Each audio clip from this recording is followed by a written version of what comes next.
In Greek mythology, Medusa is one of the most famous and misunderstood figures.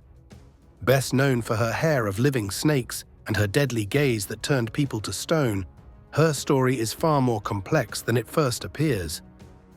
Medusa was not always a monster. In the earliest myths, Medusa was a stunningly beautiful mortal woman. She served as a priestess in the temple of Athena, goddess of wisdom and war.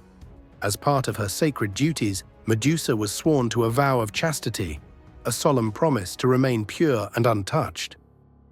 However, everything changed when she caught the attention of Poseidon, the powerful god of the sea. Drawn by her beauty, Poseidon pursued her. Some ancient sources describe their encounter as consensual, but many others suggest that Poseidon assaulted Medusa inside Athena's temple. This act of violence taking place within the sacred walls of a temple was a deep violation.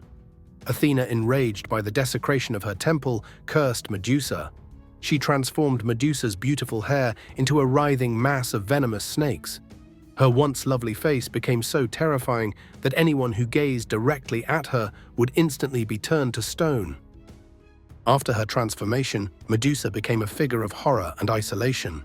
She fled to the edges of the world, to a remote island known as Sarpedon, where she lived in solitude.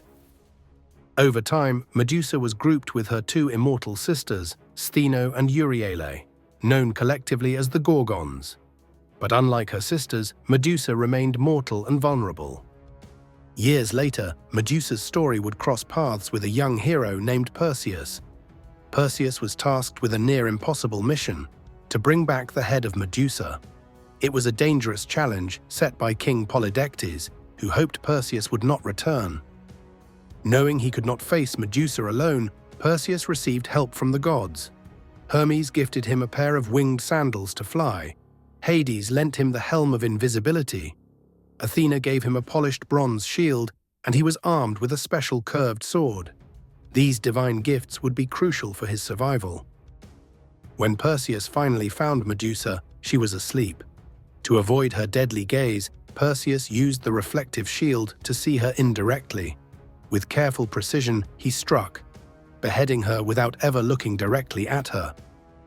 From Medusa's spilled blood sprang two beings, Pegasus, the magnificent winged horse, and Chrysaor, a giant or warrior often associated with gold.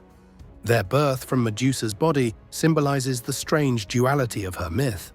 From destruction comes creation. Carrying Medusa's head, Perseus fled from her enraged sisters. Even severed, Medusa's head retained its petrifying power.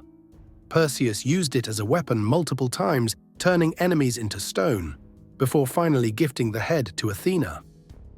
Athena placed Medusa's head at the center of her shield, the aegis as a symbol of protection and power.